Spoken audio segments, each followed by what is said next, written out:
Hi, everyone. When you're reading through the opening chapters of the book of Genesis, we want to talk a little bit about what you're encountering because those stories are the foundational stories for which not only are articles or matters of faith for Judeo-Christian tradition, specifically that's part of Hebrew Bible, the Torah, but specifically in the Christian tradition, Genesis is the first book of the Bible. This compilation. If you watch my video on what is the Bible, you see that it's a whole compilation of different types of books with different authors that are span over about 1500 years in the ancient, written out, coming out of the ancient world. But the very first of those is this book of Genesis, which the name literally means beginning. And depending on where the way someone looks at Bible history, I discuss whether different hypotheses that have arisen to try to explain what is how the Old Testament came together, specifically the Torah, the or what's referred to as the Pentateuch, the first five books of the Bible. Julius Wellhausen attempted to explain this using the documentary hypothesis or the JEDP theory, which Lynn Mitchell in your reading subscribes to. I don't. I'm actually more along the lines of the traditional view, which she's a actual historic character named Moses. If you've seen the movie The Ten Commandments with Charlton Heston, or you're familiar with the Moses character, that's the traditional view, is that Moses is responsible for the authorship, the compilation, or at least the final redacting, you being the primary redactor of these collection of books known as the Pentateuch, the Torah, the first five books of the Bible. That's Genesis, Exodus, Leviticus, Numbers, and Deuteronomy. And people will question this to say, come on, there's parts at the end of Deuteronomy that supposedly were added after he's dead. I'm like, yeah, I know. So, but nevertheless, the traditional view is, dating back into Christian and Jewish history, the traditional view is that Moses, a historic character called named Moses, is responsible for the compilation, for the composition of these books. And so, therefore, and there's the external evidence for that is that when one dives into, say, the literature of Exodus, which is the firsthand, supposedly the account of, if you watch the Ten Commandments or if the DreamWorks film, The Prince of Egypt, you're familiar with the story where the story goes that the Proto-Israelite culture, ancient Hebrews, are enslaved by Egyptians during the Egyptian New Kingdom period, and during that time, as they've grown up and become enslaved, the Egyptians, fearing that they will somehow rise up and join their enemies, join the Egyptian enemies, if for any reason there's another Semitic enemy were to arise to challenge their territory, that these Hebrew slaves would somehow rise up and assist them. And so, out of fear of that, there's this they kill the firstborn children. There's treating them harshly, and as a result, in the story, the cry of the Hebrews goes up to God, and He arranges a process whereby they will be delivered from slavery, and that's the story of the Ten Commandments, or the story of the Israelite deliverance from slavery in Egypt, to eventually leave Egypt and go across the Sinai Peninsula and eventually wind up in what's referred to as the Promised Land. Now, that's the story of Exodus. Within the context of that, supposedly, if Moses is, if think this through, if Moses is some say fictional, some say historic, if this character of Moses is responsible for this compilation of these books of called the Torah, the Pentateuch, these first five books, then really the first of those books that describes his experience and the experience of the early Israelites would be Exodus. And therefore, the logical question from his original audience to him is, how did we wind up here? How did we wind up in these? What's the backstory? What's the prequel, if you will, of how we wind up as slaves in Egypt? Well, Genesis does that. Genesis is the backstory. That Genesis is the okay catching you. It's the beginning of the TV episode that catches you up to where you are in the story, and you go, okay, now I can put it within context of how we wound up here. And so Genesis is a story, has 50 chapters, and it starts with the creation of the world and starts with these big themes and narrows in focus as it goes. So it starts with the big themes of the creation of the world and the universe, creation of the, this primordial original couple, original man and original woman in this idyllic setting of the Garden of Eden, and then just continues to kind of narrow its focus with the opening chapters beginning with the big themes of the creation of everything, and by the end of the book it's slowed down so far that the last 10 or 14 so chapters are dedicated just to the story of Joseph and how they wound up in the situation of Egypt at all. So, in essence, you could say that the story starts huge with the huge themes and slows down as it goes, as it gets closer to the time where their story, that's the time of the actual Israelites in Egypt, is, when you begin that story at the beginning of the book of Exodus. Now, I've discussed this in other situations and other lectures, but I do, consider that of all the plausible explanations for for the compilation of the book of the Torah, the first five books, I do consider that the traditional view still continues to be the most plausible because the narrative as it unfolds in the book of Exodus is really accurate archaeologically, historically, to the cultural, political conditions of the Egyptian New Kingdom period, dating from dating between the 12th to the 15th century BC.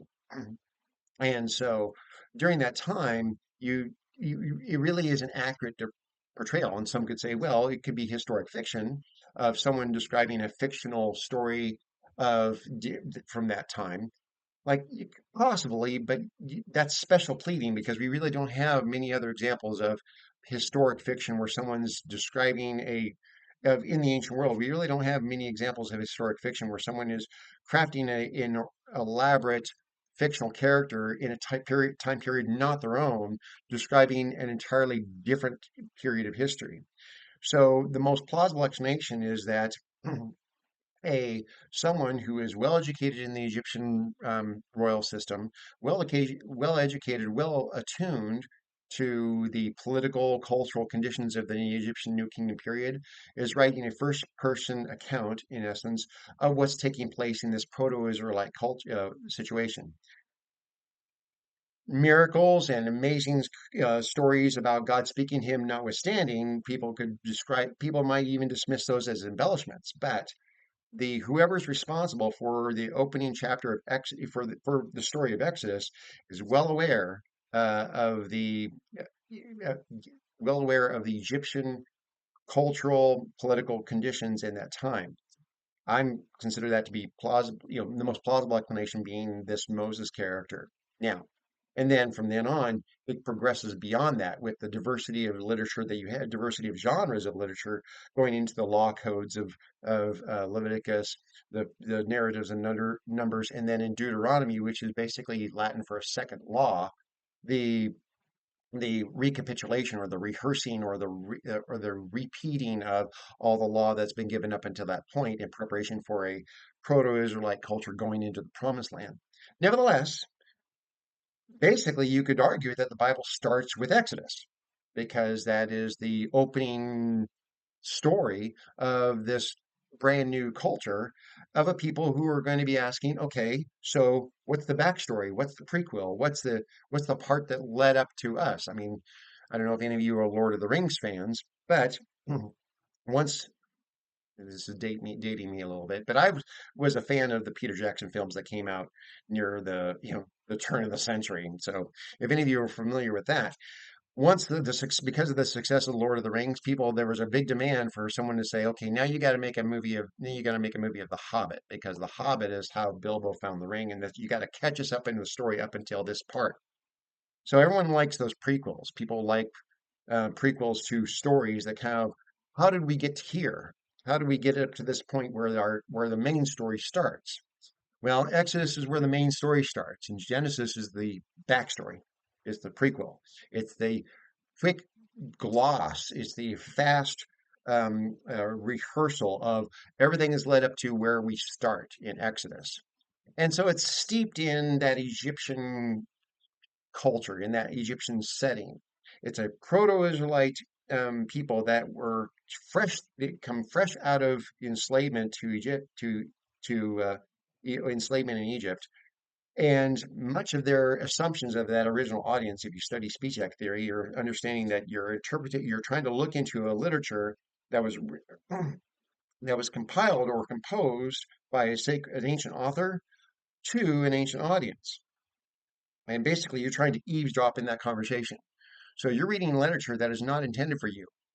You're reading literature that was composed by an ancient author to an ancient audience and trying to step in the middle of that to try to appreciate what it is that they both understand in order to discern the meaning of that conversation or that message in a sense.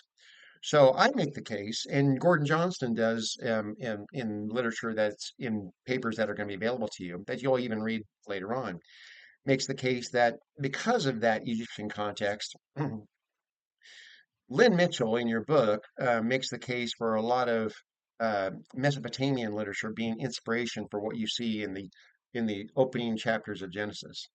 And that's still subscribing to that JEDP or documentary hypothesis. I disagree. I think that the Egyptian material makes for better comparative literature. I think that makes for helps you better with the understanding.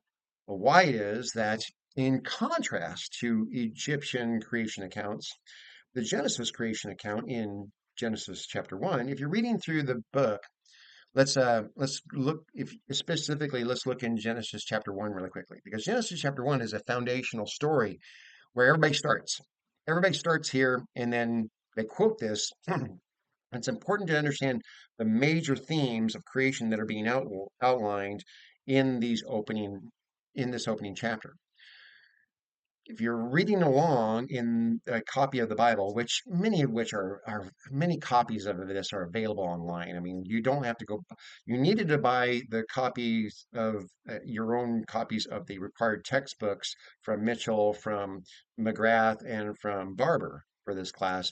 But copies of the Bible are just everywhere. And especially free versions are online. So you don't need to buy anything there.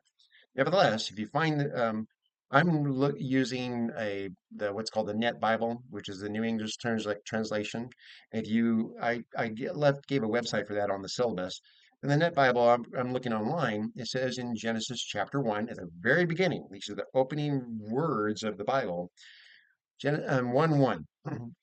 In the beginning, God created the heavens and the earth. So, big, major category. Just as a summary statement, in the beginning, God created everything. Doesn't necessarily make a sequence out of it.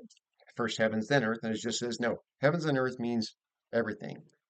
Now, the earth was without shape and empty, and darkness was over the surface of the very watery deep. The Spirit of God was moving over the surface of the water. God said, let there be light, and there was light. God saw that the light was good, so God separated the light from the darkness. God called the light day and the darkness night. There was evening and there was morning, making the first day. Jewish tradition starts with, we'll have the evening and morning. The day ends with the beginning of the next day. So in essence, Sabbath starts with sundown, and it doesn't, and it goes all the way until through sundown the following day. It says God said, in verse 6. God said, let there be an expanse in the middle of the waters, and let it separate water from water. So God made the expanse and separated the water with the expanse from the water under the expanse from the water above it. So you basically are looking at a kind of a you're picturing or painting the story or painting the imagery of a, for lack of a better term, flat Earth. Now, is the Bible teaching flat Earth? No. The observation of the physical world at the time is very phenomenological. Water is above and water is below. People are like, what do you mean water is above and water is below? Well, think about it. In the ancient world, someone would say of you, well, of course, dummy, water is obviously above because it drops every now and then. Duh. And water is obviously below because If you dig far enough, what do you find? That's where we dig our well.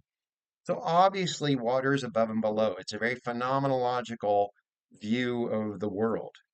And so when you're interacting with someone at that time, if you're observing the world around you, these are based upon very obvious things.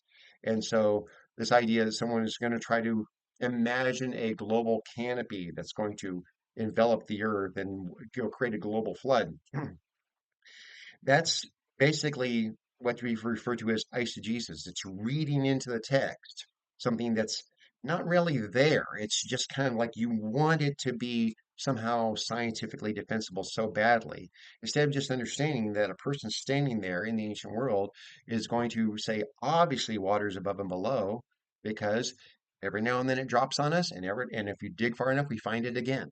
So this is all making sense based upon a person's experience in the world at the time. And so it says, and it was so. Verse 8, God called the expanse sky, and then there was evening and there was morning a second day. God said, verse 9, let the water under the sky be gathered to one place, and let the dry ground appear. It was so.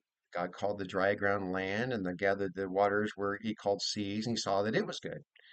And basically does this for categories of creation. Now, the reason why it's not helpful to try to get very specific about this, and people will try to deal with how they reconcile the age of the earth with the um, try to reconcile the age of the earth with the biblical narrative by been referred to as the day age theory. And day age theory attempts to reconcile the apparent age or antiquity and long age of the earth with supposedly this biblical narrative by supposing that each of these days is a long age that's representing some geologic age, some many millions of years, and that's how they would reconcile apparently geologists referring to the Earth as being 6 billion years old, but yet the Bible seems to suggest that it was all made in these times, and so therefore they even try to get into some sort of uh, interpretation of the Hebrew word for day, and I find that decidedly unhelpful because what you have to understand that in Egyptian creation narratives, all of creation, all of the aspects of creation, whether you're reading the pyramid text, whether you're reading the Memphite theology, whether you're reading the creation of mankind from Memphis and Khnum fashioning man and his spirit on a potter's wheel using the silt of the Nile, all of those ways in which the ancient Egyptian creation stories seem to portray all of the world, is that all aspects of creation will typically be associated with a god. And that God is the proliferation of different aspects of creation came from how gods proliferated. Sometimes this God, sneezes and and out comes from his nostrils moisture and air. Well, moisture and air winds up being two more gods, and so now you have two more. Now you have a couple more gods in play, and now these gods war, and this one was cut in half, and so as a result, those two halves of those gods wind up being different gods, and those are aspects of creation. One may be land and one may be sky. But these two gods over here mated and they had a third god. And so that one winds up becoming some aspect of creation, whether that was the Nile or whether it was the moon and everything that's about creation winds up being becoming a god in itself. And one of the ways you can know that it's a god is because it receives a proper name.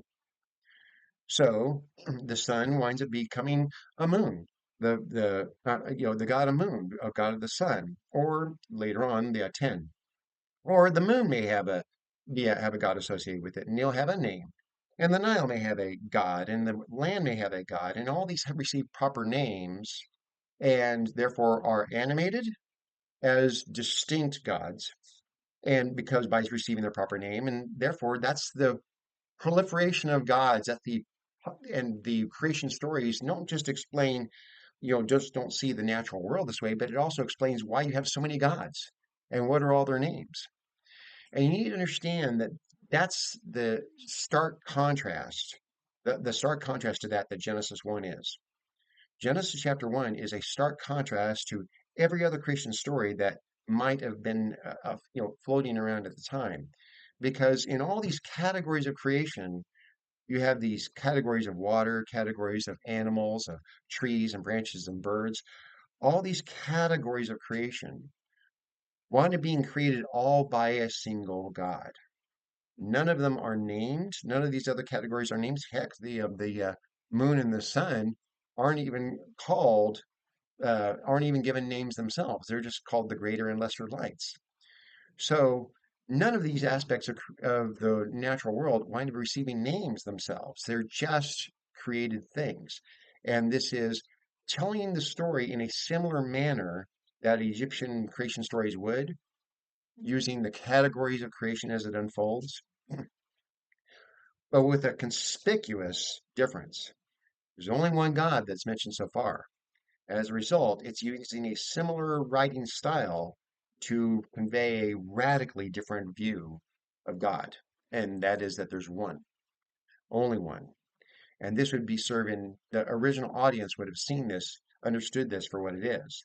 That the original author would have been saying, okay, in a manner that you can appreciate, I'm telling you, there's only one God and no others. That would have been a radical departure. And so that's the big takeaway. That's the big takeaway from this story.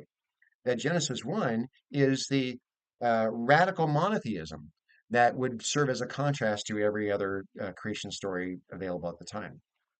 But the other thing that's really important that we need to point out is down here in chapter 1, when you get down to um, verse 24. It says, God said, let the land produce living creatures according to their kinds, cattle, creeping things, and wild animals, each according to its kind. And it was so. God made the wild animals according to their kinds, the cattle according to their kinds, and all the creatures that creep along the ground according to their kinds. God saw that it was good. Then, verse 26, then God said, let us make humankind in our image, after our likeness, so they may rule over the fish of the sea, the birds of the air, over the cattle, and over all the earth, and over all the creatures that move on the earth. God created humankind in his own image. In the image of God, he created them, male and female, he created them. This is what's important to understand. In ancient Egyptian literature, Pharaoh, the king of ancient Egypt, is referred to as bearing the image of God on earth, being the image of God on earth. We see this from the Egyptian pyramid text going back into the Old Kingdom period, from the coffin text, from the Book of the Dead. And we see that from many different types of literature, especially as it relates to the cult to the emperor, the cult of Pharaoh. And he's referred to as as being the image of God on earth. He is the embodiment. He is the very human face of the gods on this earth. And he has, and primarily, you see this within Egyptian royal ideology. The primary responsibility that he's given that credential for is to maintain what's referred to as Ma'at. This is M-A apostrophe A-T. If I had a whiteboard, I would draw this. M-A apostrophe A-T, Ma'at. And Ma'at is the Egyptian equivalent of order, righteousness, things going the way they're supposed to go. The opposite of that being chaos. So order and chaos, the Egyptian dichotomy is things go according to the way they're supposed to go. The Nile rises when it's supposed to, and it falls when it's supposed to. And incidentally, there are certain Egyptian creation stories that describe the Nile as being flooding, and then when the waters recede, the waters are receding because some of the little cataracts and islands start to appear under the water again. And so that's land appearing in the midst of the waters. Nevertheless, back to order and chaos. The Amun, the god of the sun, is seen as going underneath the underworld every night and fighting with their chaos god Apophis. Apophis is a serpent god of chaos. And so order and chaos are constantly at war with one another. And every day when the sun rises again, you know that Amun won and Apophis lost, slaying the serpent all over the chaos god, the serpent all over again.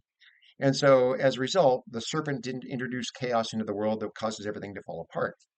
So interestingly, that would actually be a key element later on in the 10 plagues of Egypt. If you read through Exodus, with the 10 plagues of Egypt, many have sought to try to attach those 10 plagues of Egypt. If you're familiar with the story of the Exodus, um, many have tried to associate those 10 plagues with 10 different Egyptian gods. And Egypt has so many gods that you can't just associate it with 10 different Egyptian gods. In Hebrew literature, 10 winds up being completion, like the full thing, right? So like 10 commandments is the full command from God to his people.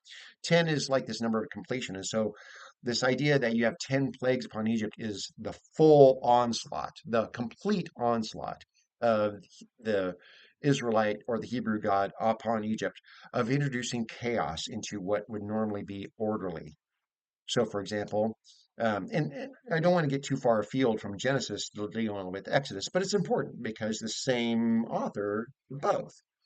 And so the 10 plagues are chaos introduced into the Egyptian existence.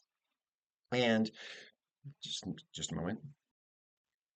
Glad I could pause the recording while I sneeze. Anyway, so the plagues are introducing chaos into the Egyptian existence. Now, this is important because the primary responsibility of Pharaoh is to maintain Ma'at, maintain order in the lives of ancient Egypt.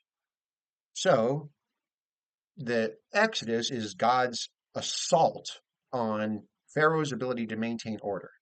It's chaos that's going to take his kingdom apart. That's in Exodus. Back here in Genesis chapter 1, when you see that, if you look at verse 26, then God said, let us make let us make humankind in our image, after our likeness, so that they may rule over the fish of the sea and the birds of the air and so forth. The author, whether you think it's Moses or not, I think that the most plausible explanation for this is the traditional view.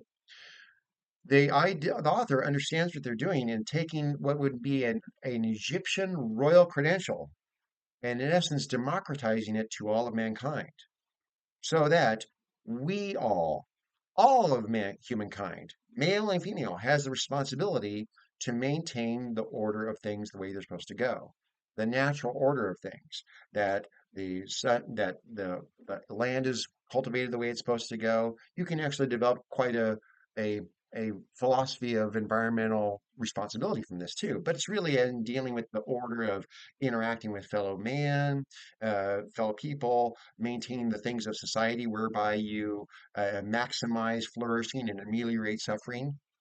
The ordering things the way you're supposed to go. In essence, all of us have the Egyptian pharaoh responsibility to maintain order of life as it's supposed to go. Maintain the world in a sense so it doesn't spiral out of control.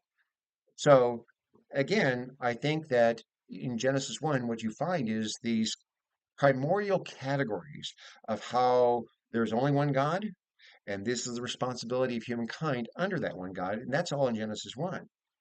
In Genesis 2 and 3, if you continue in your reading, it gets more specific.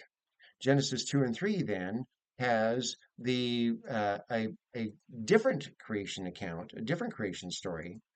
And these, you really can't, scholars, there's been some who have made an attempt to reconcile the last day of Genesis 1, when humankind is created, to the specific creation story of Genesis 2, where man is made to fall asleep, and then out of his side comes the materials from which you would make the first woman. And they really don't really reconcile. Now, more and more scholars are really starting to recognize that Genesis 1 and Genesis 2 can't be reconciled. They're really two different creation stories. There are two stories that are told, they're creation stories told in such different ways.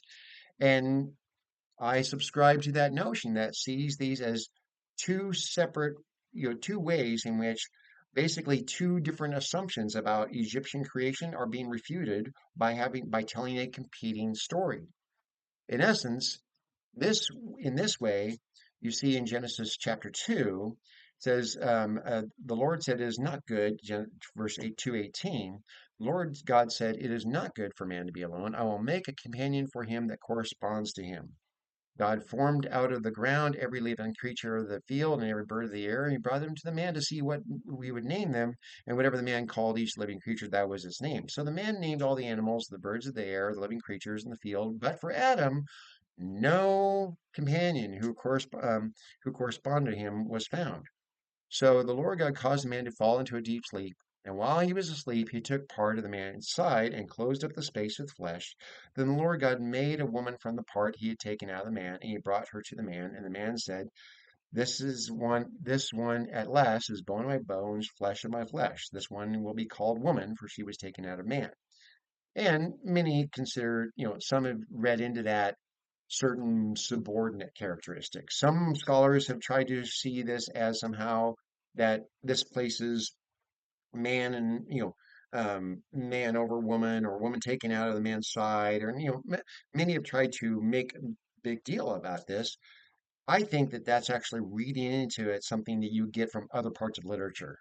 In this part of the text specifically, the woman is taken out of the man's side in a similar manner that in other in other ancient stories, especially when gods are being made, when one comes out of the other, that's hierarchically meant to show that they're of the same stuff. They're on equal footing. You can't say that because if the woman had been taken from, say, if Adam is formed over this dust, out of this dust of the ground over there, and then the woman is formed out of this dust over here, well, then now that's going to start a conversation about qualitatively which is the better dust. Was this one closer to sacred space than that one? Was this dust closer to the presence of God and this one was outside of that area? It would create all sorts of unhelpful and meaningless speculations. Instead, in the ancient world, you take one creature and you form the other corresponding to it out of them so that there's no question as that they are on equal footing. They're of the same thing, in essence. That's just how you ensure that no one ever questions that they are of equal footing underneath the one fashioning both of them. So in essence, you've got male. This is an extension of what you saw from the first chapter, that male and female both have this Pharaoh's credential, royal credential of bearing the image of God.